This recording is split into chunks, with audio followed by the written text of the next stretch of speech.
Un apostate, c'est quelqu'un qui a cru en Jésus, qui a connu l'expérience de la nouvelle naissance et qui a commencé à cheminer avec Jésus. Mais à un moment donné du parcours, il a arrêté. Il n'est pas retourné dans le monde. L'apostate est resté dans l'église. Il continue de fréquenter l'église, mais il a modifié le message des Écritures. Deux types d'apostates. Ceux qui créent ou suivent des fausses doctrines, mais il n'y a pas que ça. Il y a également ceux qui sont dans la véritable église, collés au blé, mais qui sont livrés et qui décident volontairement de désobéir à Dieu. Dieu dit tu seras saint et disent moi je couche et j'ai la paix avec ça.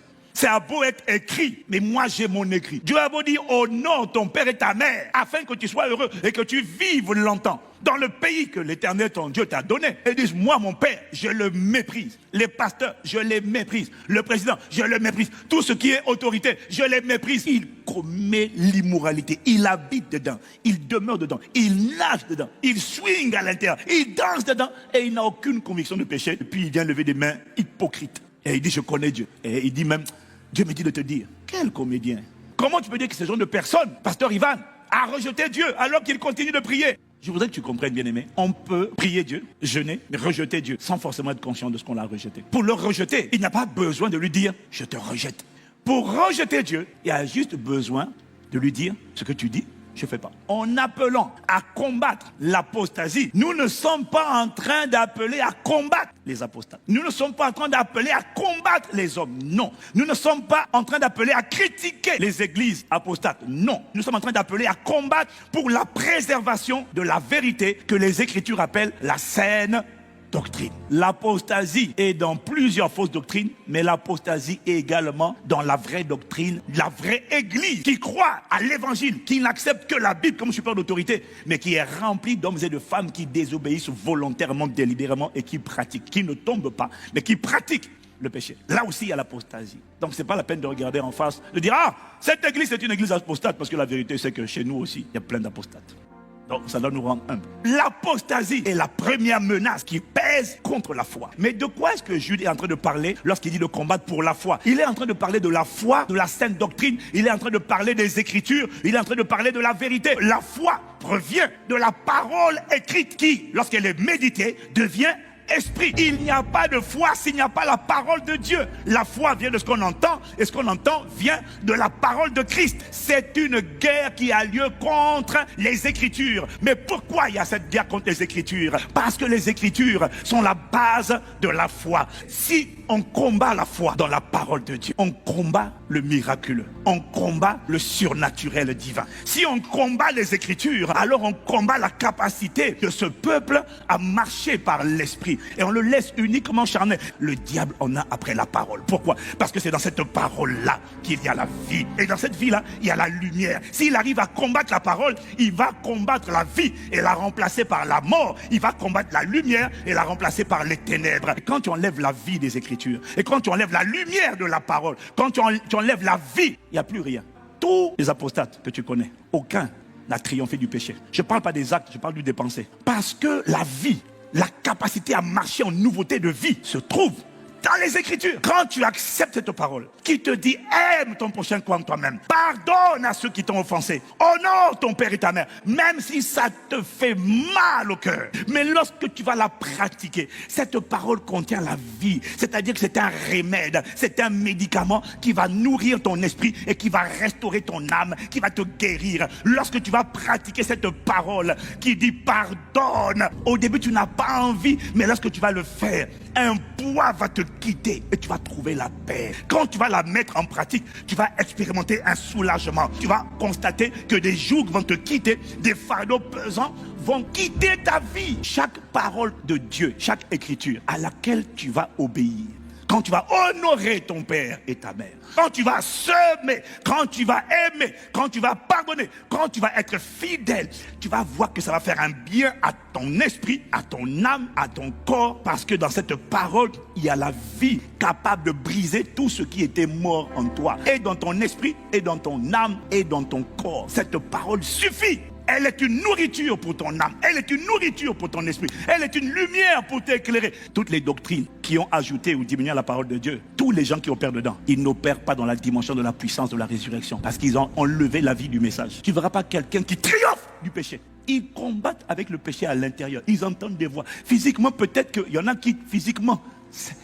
Tu dois connaître la liberté des enfants de Dieu. Elle commence à l'intérieur. Lorsque ta pensée est remplie de la pensée de Christ et qu'il n'y a pas une pensée de péché, des pensées d'impudicité, des pensées de jalousie. Non, tu marches en nouveauté de vie, rempli du Saint-Esprit. Mais ça vient de la vie. Les religions apostates veulent zoomer seulement sur le Dieu d'amour. À l'apostasie, on va te dire, tu peux coucher comme tu veux. Tu peux commettre tous les actes pervers que tu veux. Qui compte, c'est que Dieu est amour. Et si on t'a dit ça, on t'a pas aidé. Tu vas faire comme Israël. Tu vas faire un veau d'or. Tu vas créer le Dieu que toi tu veux. Un Dieu qui te sert. Et la Bible dit que le peuple se leva pour chanter, pour danser, pour se divertir. Donc tu vas danser, c'est un peu comme jamais.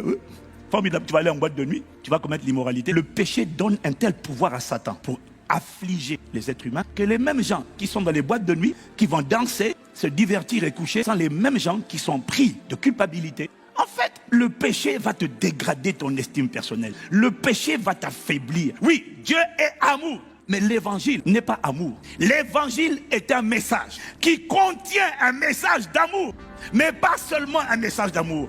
L'évangile est une puissance de Dieu pour le salut, pour le sotéria, pour la transformation, la régénération, la métamorphose de quiconque croit. L'évangile est une puissance qui sauve, une puissance pour le salut. Ça veut dire la transformation. Quand quelqu'un croit en l'évangile, dans cet évangile, il y a une puissance pour transformer un pécheur en saint, un impudique en saint, un coléreux en rempli de douceur et de miséricorde, un jaloux en personne qui apprend à célébrer, à se réjouir avec ceux qui se réjouissent. Le message de l'évangile guérit les cœurs brisés et il permet de briser l'étau de Satan. Dieu m'a dit, ma parole, c'est un médicament. La vie rentre à l'intérieur de ton esprit. La vie rentre à l'intérieur de ton âme. La vie rentre à l'intérieur de ton corps.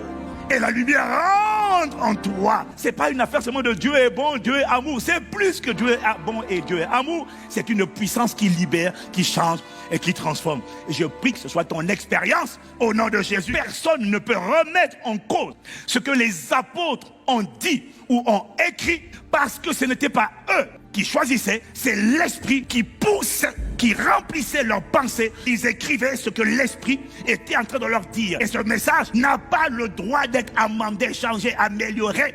J'ai du mal à le pratiquer. Alors comme j'ai du mal, j'enlève ce texte. Ils n'ont pas le droit. Pourquoi? C'est l'esprit qui parlait. Il n'y a aucun groupe d'hommes qui a le droit de se lever pour dire les temps ont changé, ils ont évolué. Nous aussi. On a décidé en accord, car il a plu au Saint-Esprit et à nous de modifier les textes. Le Saint-Esprit va dire, ah non, il ne m'a pas plu à moi. Ça, c'est à vous qu'il a plu. Moi, il ne m'a pas plu. Parce que quand j'ai dit ça, j'ai pensé ce que j'ai dit. Vous ne pouvez pas changer ce qu'il a dit. C'est Dieu. Sa parole ne change pas. Alors même quand les hommes vont se rassembler, ils vont dire, oui, mais les temps ont évolué. Jésus va vous répondre, les cieux et la terre passeront, mes paroles ne passeront pas. Combattre pour la foi, c'est partager la parole, mais c'est également reprendre, recadrer, censurer, corriger. Quelqu'un qui est en train d'enseigner des fausses doctrines, quelqu'un qui est en train de dire ce qui n'est pas dans les Écritures, s'il y en a dans l'église, cette personne-là, il faut la recadrer avec douceur. Mais il faut lui dire non, pas ici, pas un personne chrétien. Tu ne peux pas dire ça. On ne peut pas te laisser prêcher ce genre de message. On ne peut pas. Sans effet. Faya. Combattre pour la foi, c'est protéger la vérité, protéger le message. Ça veut dire qu'il y a des gens, tu sais qu'ils ont une doctrine bizarre. Ils ne te taisent plus. Parce que si à toi il a dit ça et que tu te tais, il va le dire à quelqu'un de plus faible. Et il va égarer les gens faibles. Si tu ne sais pas recadrer, alors parle-en. Elle est supérieure au-dessus de toi. Ne te tais pas. Et quand tu ne te tais pas et que tu dis non, on n'est pas d'accord avec ça, tu es en train de combattre pour la foi. Que Dieu t'accorde la grâce de combattre. Combattre pour la foi, c'est éloigner de toi toute personne qui se nomme frère ou sœur, et impudique, et immoral, et cupide, et idolâtre, et critiqueur, calomniateur professionnel, escroc, voleur. Toute personne qui se dit frère et sœur en Christ et qui a de tels comportements, Paul dit, ôtez le méchant du milieu de vous, éloignez-le. Combattre pour la foi, c'est éloigner, c'est te séparer de certaines fréquentations, même au niveau de l'église. Demander à certaines personnes qui pratiquent volontairement le péché, qui ne veulent pas se repentir, c'est de leur dire de partir, de peur qu'ils n'infectent les plus faibles, moins affermis dans la foi. Paul dit, ôtez le méchant du milieu de vous. Moi maintenant, je vais agir par la parole. Et des gens, je vais dire, je suis venu te dire que tu t'en vas. Ce qui est triste, c'est qu'il y a toujours des âmes fragiles qu'on manipule par les émotions et qui suivent des gens parce qu'ils les aiment bien. Ne suis pas quelqu'un parce qu'il a l'air gentil. Mais tu sais, Judas aussi, il avait l'air sympa, il a même fait la bise à Jésus. Et Satan aussi, parfois, il a l'air sympa parce qu'il se déguise en ange de lumière. C'est pas parce que quelqu'un est sympa qu'on le suit. Tu suis les personnes qui respectent la parole de Dieu, qui la mettent en pratique, qui ne critiquent pas, qui ne sont pas immorales, qui ne sont pas cupides, qui ne sont pas des voleurs. Tu suis les personnes qui suivent Jésus-Christ. Toi, tu suis les personnes qui t'aiment bien. Parce que tu as grandi dans le rejet, tu as besoin de te sentir aimé. Et tu suis des bandits qui passent leur temps à critiquer les juges. Tel pasteur, c'est un sorcier. Lui, il n'est pas gentil. Lui, il est méchant. Lui, nonsense. Suis quelqu'un parce qu'il suit Jésus-Christ et qu'il imite Jésus et qu'il marche selon la parole de Dieu et qu'il la met en pratique.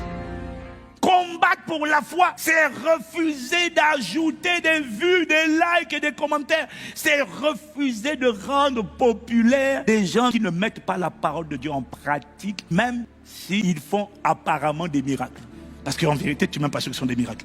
Et même si ce sont des vrais miracles, Jésus a dit, beaucoup diront, Seigneur, Seigneur, n'avons-nous pas fait des miracles longtemps, non? Et je leur dirai, je vous ai jamais connu. Ne suis pas quelqu'un parce qu'il fait des miracles. Ne suis pas, ne connecte pas, s'il te plaît. Et arrête d'écouter les chansons d'artistes impudiques. Arrête de leur donner des vues et de la publicité. Combattre pour la foi, c'est refuser de rendre célèbres des gens qui n'ont pas à être célèbres. Quand tu fais ça, tu combats pour la foi. Tu bloques leur influence du mieux que tu peux à ton niveau. Combattre pour la foi, c'est protéger la parole, mais aussi protéger les âmes sensibles. L'esprit qui me remplit, c'est ça qui part de moi. Quand tu m'écoutes, c'est ça qui vient vers toi. Les paroles sont esprit. Les paroles servent de plateforme de lancement des esprits. Voilà pourquoi quelqu'un peut enseigner un message vrai.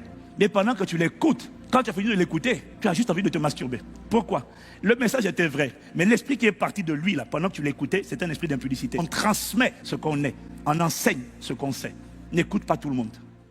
Dans les apostates, il y a ceux qui égarent et il y a ceux qui sont égarés. Il y a des gens qui ont suivi simplement un mouvement. Ils ne sont pas mauvais. Il faut prier pour la repentance de toutes les nations, afin que tous parviennent à la connaissance de la vérité. Quand je donne cette parole, je ne me sens pas supérieur ni meilleur. Je suis juste un défenseur de la sainte doctrine. Je suis un défenseur de la parole de Dieu et je suis un combattant farouche de la foi pour dire non, vous ne pouvez pas diluer ce message. Vous ne pouvez pas ajouter ou retrancher. Non, la parole suffit à elle-même. La réalité, c'est que tu as des gens qui ont un bon cœur, qui sont toujours en train de chercher la vérité. Tu as des gens qui sont dans un système apostate, mais qui, eux, malgré qu'ils sont dans ce système corrompu, cherchent la vérité. Tu ne peux pas les juger parce qu'ils sont dedans. C'est pas parce qu'on est dans un système qu'on est pourri. Il y a des gens qui ont un bon cœur, qui sont en train de chercher Dieu, mais qui ne l'ont pas encore trouvé. Donc, combattre pour la foi, c'est pas combattre des gens. C'est rentrer dans la chambre de prière et d'intercession pour supplier Dieu de t'accorder la grâce que tu as reçue toi aussi, de connaître la vérité. Mais en toute humilité. Parce que si tu es debout, c'est la grâce de Dieu. Si tu es saint,